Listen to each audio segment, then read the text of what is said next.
Shalom to everyone. I apologize for the short delay. We are overcoming some difficulties doing a live broadcast from Jerusalem, but I think that we're good to go, so we will give it a shot.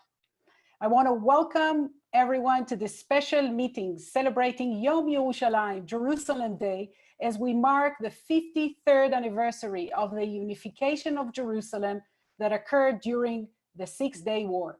My name is Dina Waktel, and on behalf of myself and my co-host Ayala Davis and all our colleagues here at Canadian Friends of Hebrew University, it is our pleasure to welcome you to this special and, may I say, tasty live broadcast from beautiful Jerusalem and Arcadia studio with Chef Kedem and Professor Kerem.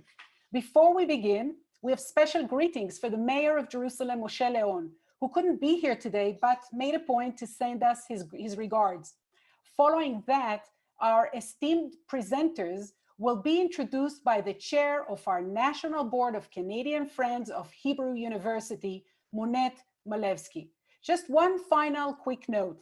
Feel free to write your questions in the Q&A box and throughout the talk. And remember, the recipe for what the chef is preparing will be posted on our website, so you do not need to take any notes. We will address your Q&A at the latter part of the hour. Now to the Mayor of Jerusalem, Moshe Leon. Shalom for Jerusalem.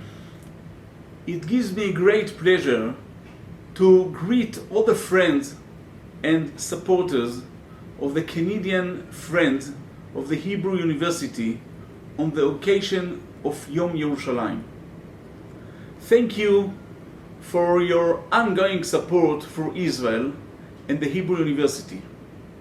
By supporting Hebrew University, you support the city of Jerusalem as well. As the Mayor of Jerusalem, I would like to thank the CFHU for all their support over the years, and I look forward to welcoming you, hopefully soon, to our beautiful city of Jerusalem. Stay safe. Monet, please take it away. Thank you. Thank you, Dina. Thank you so much. And as Dina said, welcome to our wonderful celebration for Yom Yerushalayim. Sorry, as she said, it was a national holiday for reunification. But I found a common citation for the celebrations in Israel, and it's a quote from Psalms 122, verse 3, that says, "A city uniting all." And anybody who's been there will find that he or she, in their own way, whether religious or secular, finds a special place in Jerusalem. It is steeped in deep history, and we're very privileged to have the Hebrew U standing on the hilltops of Jerusalem. But today, we're more fortunate to have two wonderful people and experts in their really respective field, Professor Zohar Kerem and Ezra Kedem. So I was privileged to meet Zohar in 2018 when the Canadian Friends of the Hebrew U led its first cannabis mission to Israel. And we visited the Robert Smith Faculty of Agricultural, Food, and Environment, where Zohar is a professor. We were so received and fascinated by the work being done with food security and the environment. But the best part was Zohar gave us a taste of what's called Nutella made out of chickpeas, and it was really delicious, Zohar. Zohar is a world-renowned researcher in food chemistry, wine quality, and olive oil.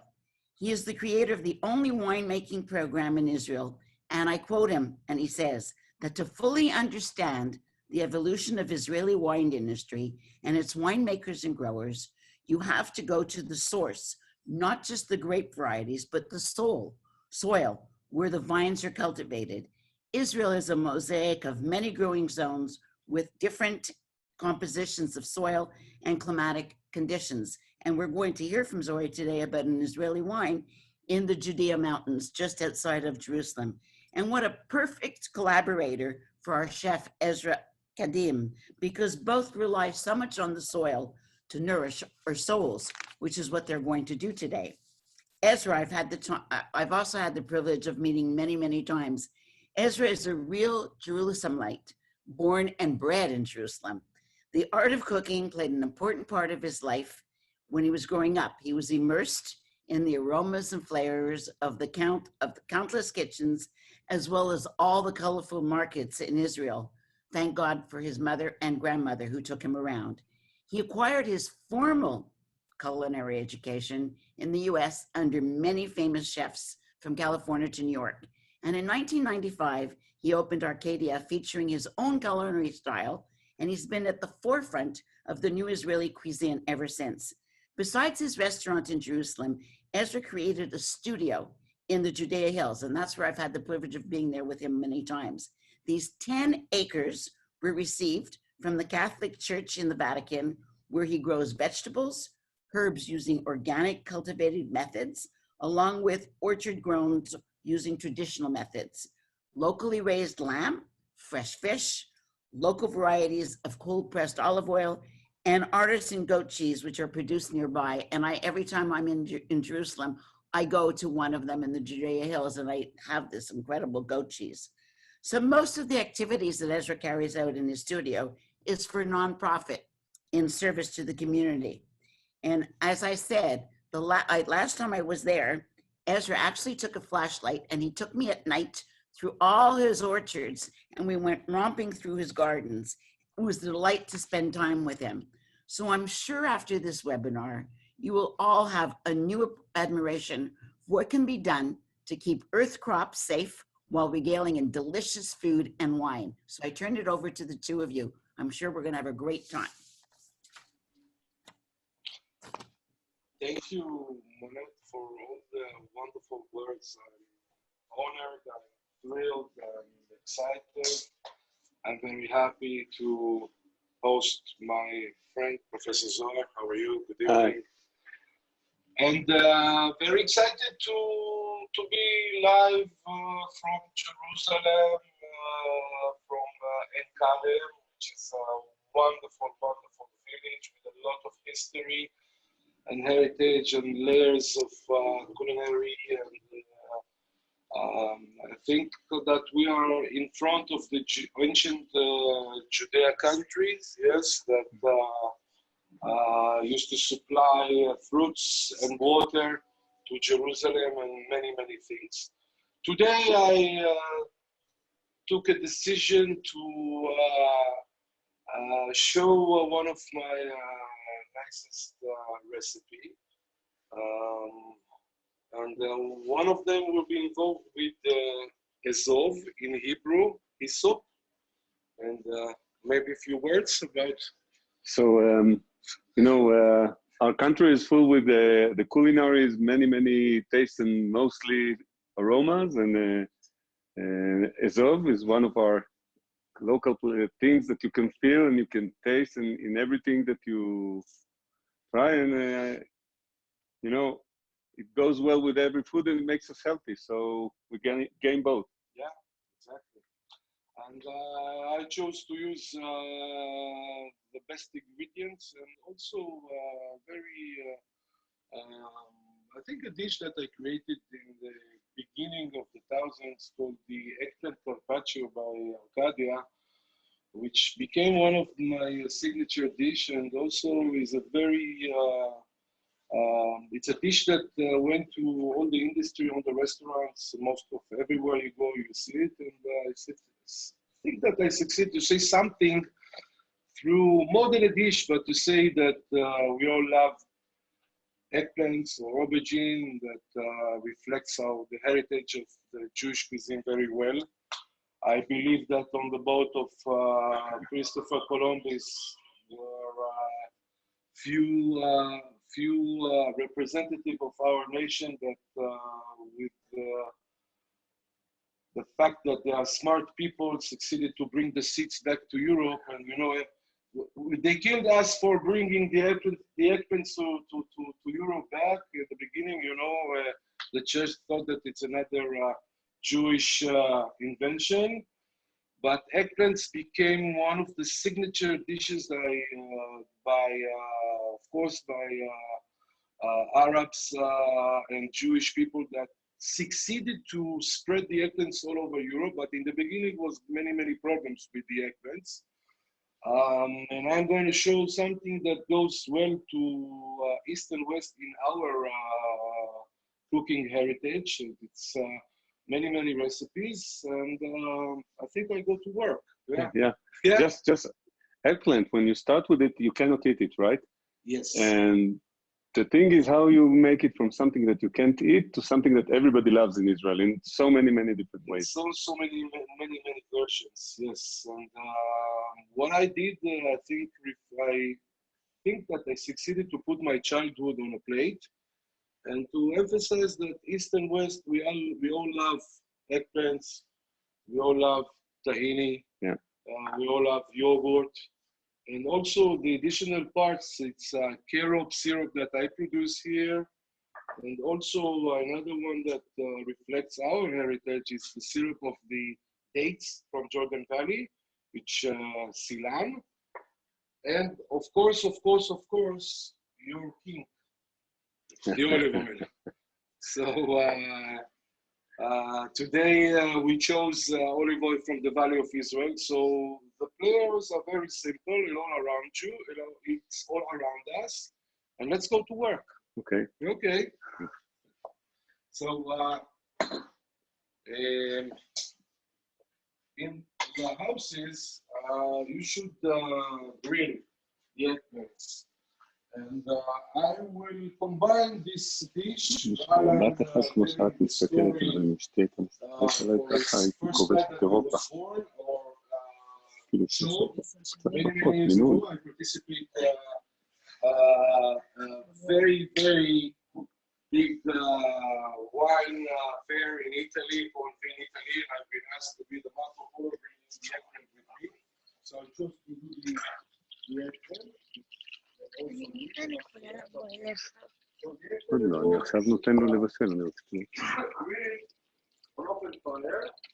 When you do, you need to take a knife, make 2 holes, and put it on open fire. Otherwise, you won't reach the flavor that you want. You actually want to grill the eggplants on open fire, and let's say make it the flavor is a smoke aubergine, and that was the biggest thing in Italy, that they were not familiar with the technique, the Jewish technique, and also an Arab technique of grilling eggplant on open fire. I mean, you can have it steamed, you can have it cooked, you can have it in the oven, but you cannot compare it to grilled eggplant. And what we did, we created something beautiful. We actually, on the grilled on open fire, we smoked them and we cooked them. And then from, as Professor Zohar said, from something that I think eggplant is very sensual and beautiful and erotic, but from something that you don't know what to do, you reach a wonderful result in the end. So you need to actually carve it with a sharp knife. This sharp was brought for me from Japan, but any home knife small enough will do it. And while you do it, you get a beautiful roasted or grilled eggplant on open fire, which is beautiful. From the leftovers, you can do other things, but this is not today. So you carve it and you see that it's sharp. This kind of eggplant is one of the 20 kinds that used to grow around Jerusalem. And he stayed. Now they grow it in the desert. And we call it the kind that come from the farms, and not this aubergine, which is also, you can do this dish, but you can, if you can have it, I think in the States, Canada, you can have it under an Italian eggplants. We called it carpaccio at the time because we are using the term carpaccio to set thin layers of, originally it was beef, and then they do it with with fish, but I chose as a nice Jewish boy to do it with eggplant. Also because I was facing a time in Jerusalem that it was the year of 2000, and beginning wasn't so easy in Jerusalem, and I thought about my childhood. You know, a chef is cooking his memories, so I've decided to lay an eggplant on a plate. I don't know if you can see it like that. Beautiful, like a nice sun. And I thought, okay, I remember the life in the German colony, and also it's connected. So eggplant with raw tahini was first time to do something with raw tahini, not the salad of tahini. And I used tahini raw, which is excellent. It's very healthy, made from sesame seeds. I think you can get it everywhere. Tahini became very, very, very, very sexy and familiar for the last 10 years. And I'm using yogurt, like goat yogurt or beef yogurt next to it, which is wonderful.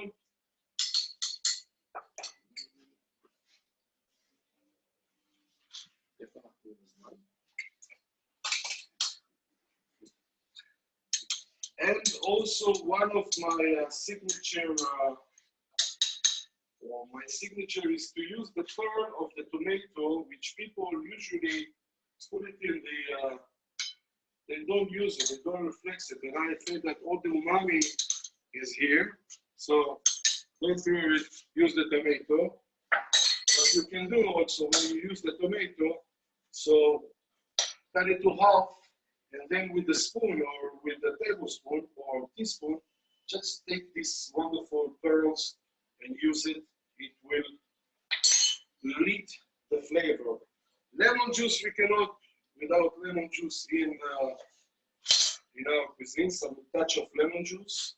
And of course, a touch of garlic, which all of us love.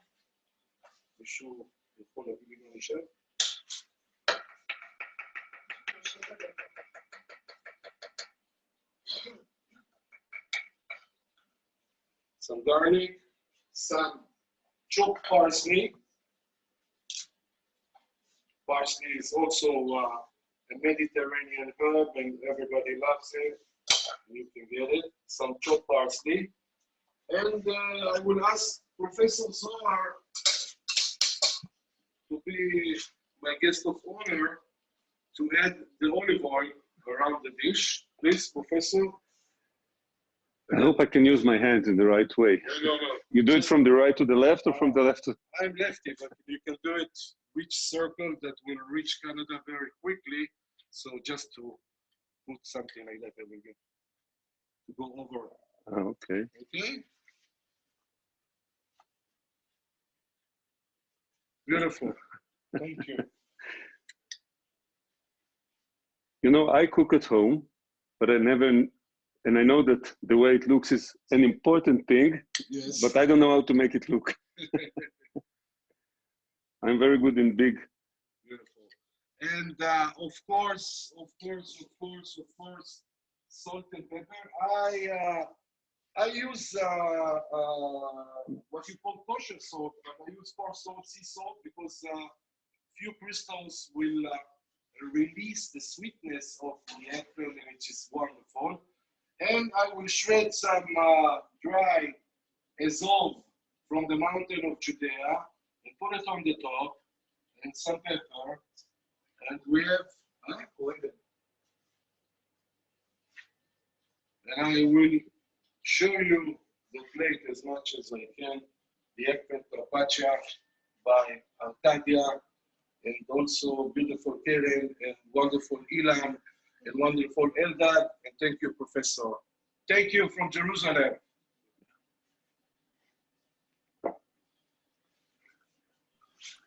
תודה רבה, עזרא. Zohar, you want to join us? Yeah. Hello. Ezra, I want to ask you. Yes. Some people say that we don't like bitter, and some people say that bitter is medicine.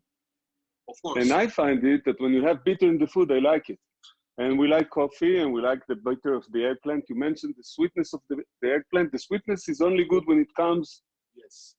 somehow with the bitterness. Can you? I think bitterness became very popular recently. I mean, chefs and of course experts admire this kind of taste, which is called the next or the new one, or where the bitter. Of course, bitters are very, very good. Just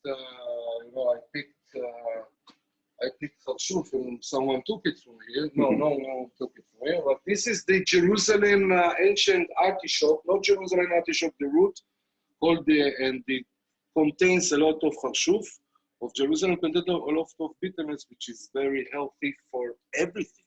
Right. For cholesterol, for diabetes, and bitter food is very good for you. It helps you, and I like it. I like bitter. That's the thing. I like the turnip. It's interesting. Turnip. Yeah. I think in Japanese cuisine you can have it. I mean, they admire and it's a taste for experts, let's say. And again, in Israel, we like bitter. In Israel, we like everything: bitter, sour, hot, and this is the Israeliness taste. I mean, we love everything. That's the beauty, because we have everything here. And when I came here and I saw this, when I came here and I saw the lovely situation.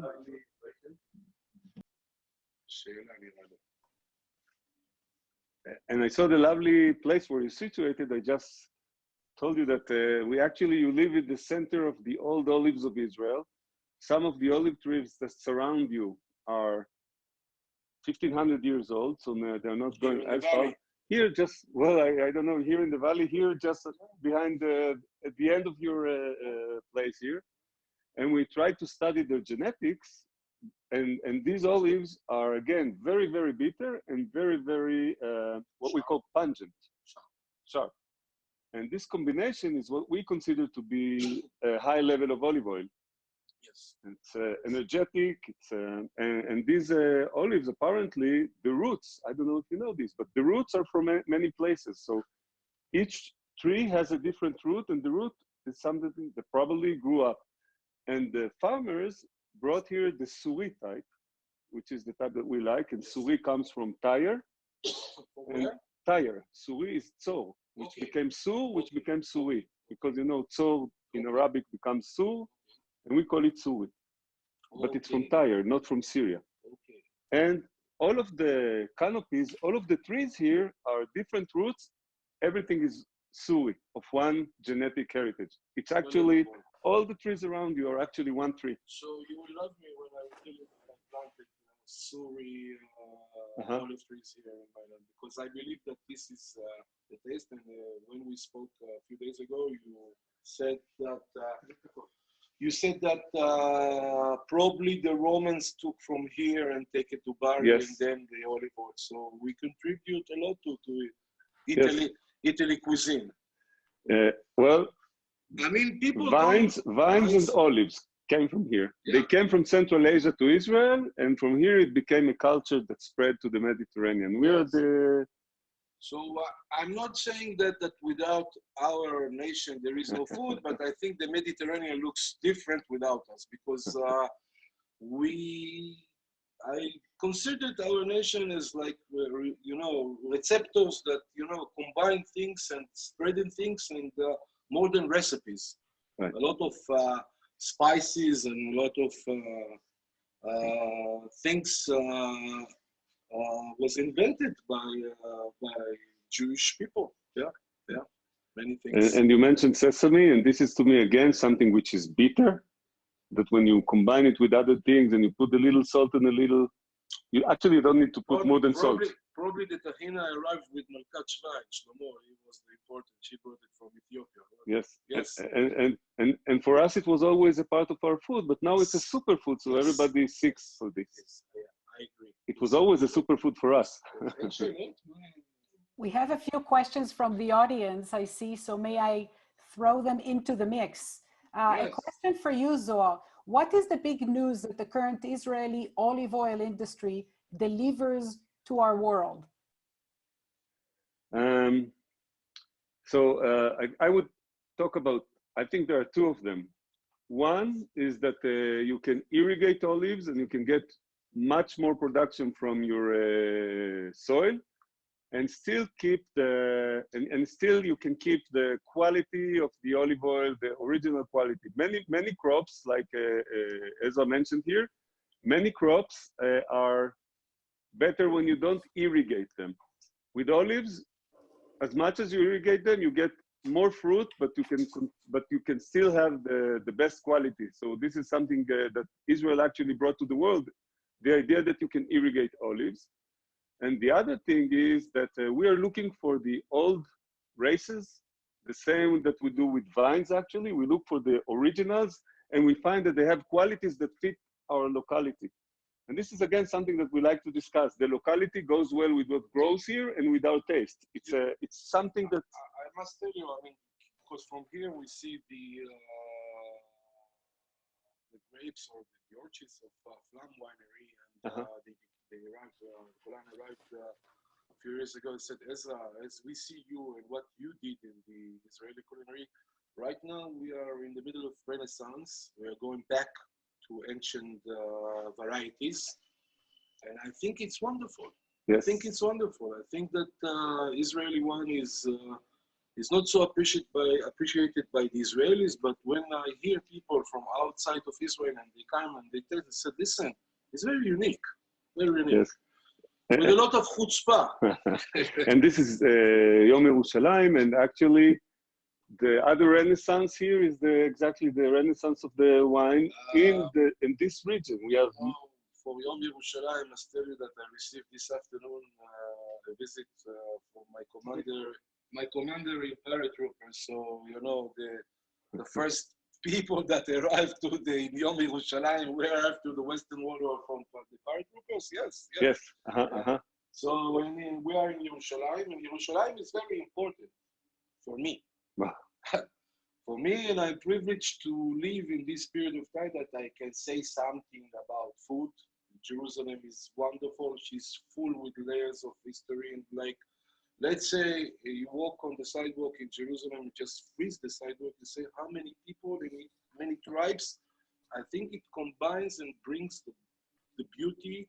And Jerusalem full with the Jewish soul of very smart food that arrived from all over the world. Yeah. Food that invented by misery, by poorness, food that invented that you need to run away from.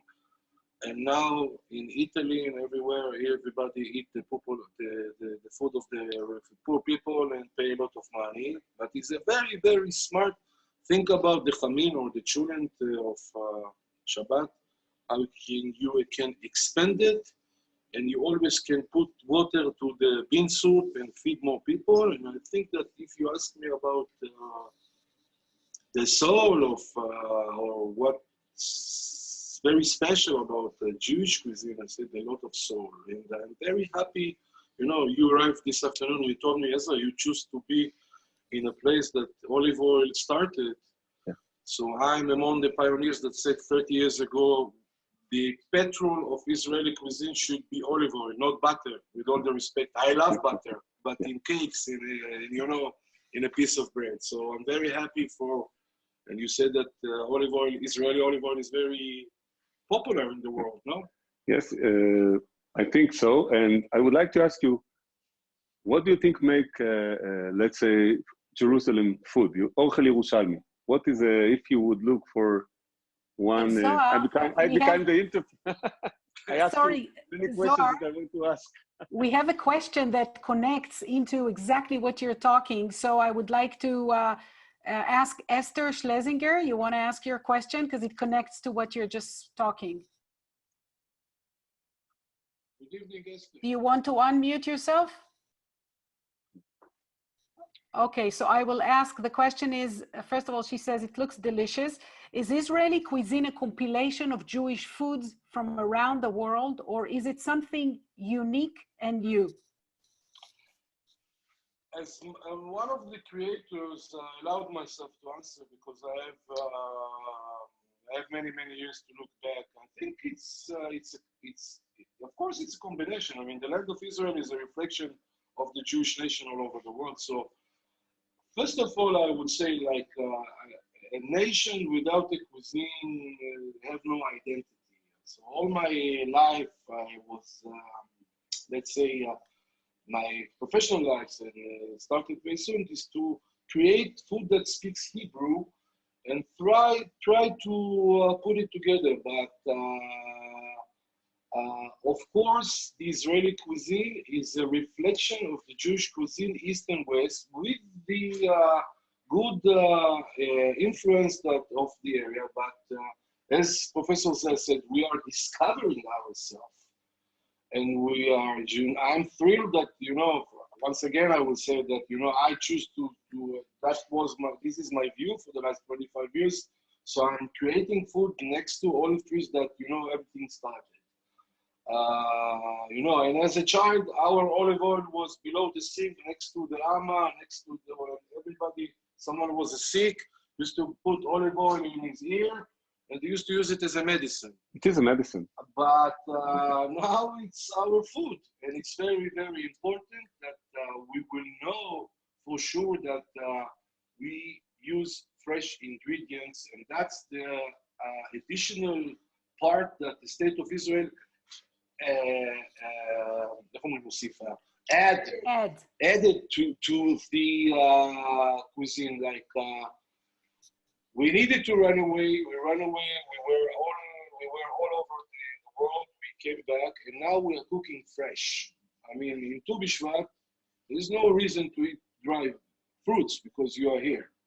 So, of course, no doubt about it, Israeli cuisine is based on Jewish cuisine, East and West. And if we can eat on Pesach gefilte fish and fish with paprika, so we can live together.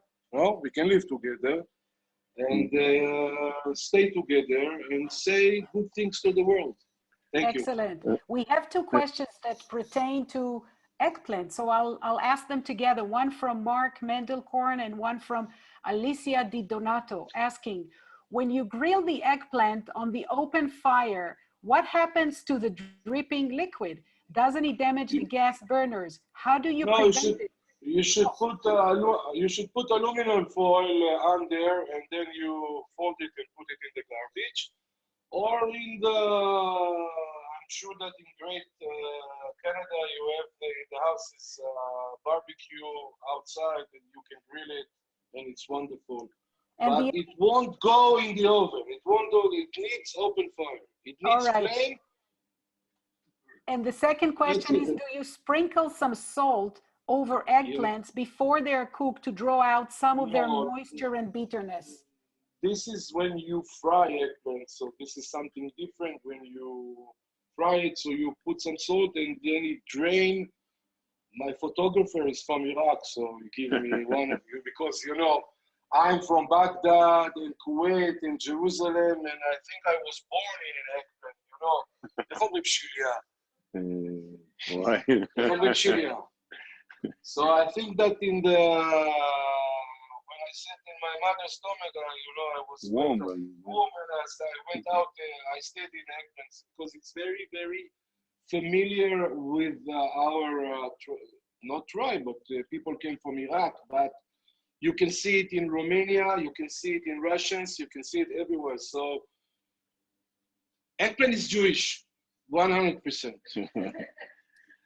So a question from David. David, do you want to ask your question?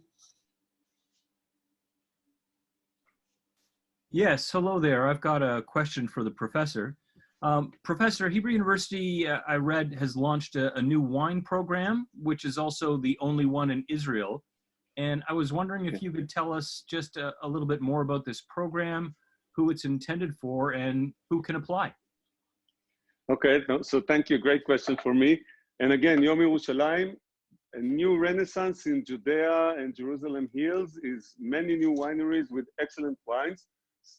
Some of you know Castel for many years, Tzura, Flam, which Ezra, but we have so many more. And I just want to say that this renaissance in the wine industry and so many wineries around, we felt that we need to support this and to join this interest in wine. And we started the only academic program in Israel, but not only in Israel, the only academic program in viticulture and enology from the Mediterranean to China, because, you know, the Middle is Muslim and they don't drink wine, so easy. It's a master's in a science program. It is taught in English, 4 full semesters. To apply, you just need to send an email to me. We made it easy for students to come from all over the world. We have students from China, from Ukraine, from the US. So we're happy to, and we teach in English. And we visit the vineyards around Jerusalem, because now it's interesting. Vines were here forever, but in agriculture there is a gap that we need to go over, and we need to learn how to cultivate the grapes today. But is it true that the first vine was discovered in Armenia or Ethiopia? Yes, they came from, the vines came from Central Asia with the Phoenicians. Okay. And they came to Israel, and the culture started here. And, you know, we walk out and everything is full with the So you mean gitot. the wild vine arrived, but here they produced the vine. Yes. Wine. Okay. Yes. Okay. Yes. Because it's in our. Yes, exactly. They started to produce the wine here. You see many gitot wherever you walk. You have 6,000 years ago. That was the time of the Phoenicians, actually, and you're correct. Our photographer Ilan is saying it. Our photographer Ilan, if I might say so, Ilan Nachum, which is a wonderful guy, and I'm proud to say he's my photographer for the last almost 20 years. He wrote a wonderful book about the wineries in Israel, and you should check it. Ilan Nachum. We will give details if you want. You can have this book, because it's a wonderful book. It's a wonderful book. But this book is part of what happens now in Israel. You know, there is a whole thing about wine in Israel going thousands of years back, and I think we also have the future here. We want to be another leading. So let's say 150 years ago, Baron Rothschild brought here vines from France. Yeah. 100 years we were growing these vines, and this was the initiation of the Israeli wine industry, and it was like a sleeping beauty. Exactly. 100 years later, it woke up, and now it's amazing. Like the state of Israel, sleeping beauty. All right, I just want to tell everyone how difficult it is to bring technology to the hills of Jerusalem. So we are doing our best, and we thank you so much for your patience. We'll take two more questions before we end the broadcast. Barbara Silverstein, would you like?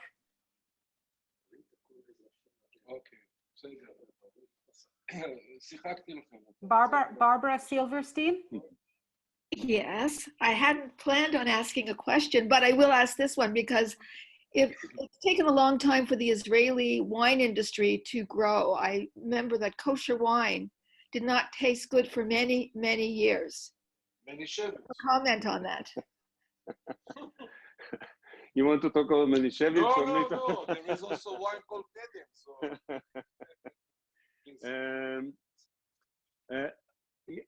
Culture was one of the problems, but I think mainly it was we just needed to get there. And now today we make wonderful kosher wines. Kosher is not a problem anymore, and we move out from the kosher corner to the wines of the world, and we start to grow our own identity. Do you agree? I agree with you 100%. To say now kosher is not a problem is also possible, because it needs to be kosher. It needs to be done as it was done in the past, and who we are to change it. We can say thank you that we are here during the Renaissance, or during the Revolution, or during to say the state of Israel. Okay, we say something that is new, is fresh, and there is no problem. Yeah. We cannot use it anymore. In my cuisine also. No, but we agree because they used to say that kosher was the problem. I don't think it was kosher. It was us. We needed to reach to a level when we could produce good wine. Kosher or not, it's one of the demands, but it's leading us in many ways. Again, there are many ways to make, and our wines are winning. Kosher wines winning world competition. All right, we'll go to the final question from Monet Malevsky, please. Yeah, so what I wanted to know, I know that your studio, Ezra, is used for nonprofit for the I community. miss you, Monet. I miss you too. I hope I'm going to be there soon to give you a big hug. No. Yeah, me too. Yeah. And also the drink some special wine and techniques. other things with you. But I know that your studio is there also for nonprofit and for community. And I wanted you to tell a little bit of what you're doing with students and children and how you're using your knowledge for the betterment of the community as well. Toda. Since I opened Arcadia 95, I discovered that I have capability to use my art to help people, which is called food therapy, and long history with helping people, but especially in my studio, I established a school, the school called Kiyaf Kol Yisrael Chaverim, which is a school for children with special needs. But anyway, they are studying a little bit of cuisine, and I took them to my studio, and I combined a workshop between Jewish, Christians, and Muslims that says that let's leave the dirt outside and let's be around the gathering of cuisine, and I've helped them. So I established my school, and it was wonderful. One of them stayed with me and working, and we helped them to integrate in the restaurant business in Jerusalem and to escort them. And also I realized that I have a good capability to give therapy to people who suffer from heart disease. So through the food, I relieve them. But I'm very proud that, many years, but especially the school here with the children is bringing me happiness. And to give is important, and you receive, and makes me a better person. Thank you. Wonderful. Thank you very much, Chef Kedem and Professor Kerem. We hope to see you. We hope to be able to come and visit you at Arcadia Studio and the Faculty of Agriculture in Rehovot. If not, I will not come to visit you in Vancouver. Be careful. That's wonderful. You're always welcome. Remember the T-shirt. And I want to thank all our participants from across the country. And thank you for your patience in the short delay that we had in the beginning. This, after all, was our first live broadcast, and wonderful work, everyone. Thank you very much. Thank you. Thank you. Toba. Big hugs and kisses. Bye, Monet. Bye. Big hugs and kisses. Virtually. Toda. Toda. Same to you.